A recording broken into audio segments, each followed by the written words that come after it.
সুপ্রিয় শিক্ষার্থী বন্ধুরা, মেডিকেল পরীক্ষা ইতিমধ্যে হয়ে গিয়েছে। আমরা মেডিকেল পরীক্ষার প্রশ্নের সমাধান দেওয়ার চেষ্টা করলাম।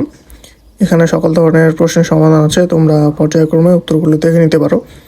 যদি আমাদের এই ছবিগুলোর পিডিএফ চাও বা ছবিগুলো সরাসরি চাও, ডিসক্রিপশনে অথবা কমেন্টে, পিন কমেন্টে আমাদের ওয়েবসাইটের লিঙ্ক দেওয়া থাকবে, সেখান থেকে তোমরা খুব সহজেই ছবিগুলো ডাউনলোড করে নিতে পারো। অন্যথায় এই ভিডিওটি পুরোটি দেখে তোমরা তোমাদের কাঙ্ক্ষিত যে প্রশ্ন উত্তর সেগুলো এখান থেকে পেতে পারো। পাশাপাশি কারো যদি কোনো ধরনের প্রশ্ন থাকে বা কোনো ধরনের প্রশ্ন নিয়ে যদি কারো ধরনের কোনো মন্তব্য থাকে, কমেন্টে অবশ্যই জানাবে। চ্যানেলটিকে সাবস্ক্রাইব করে পাশে থাকো।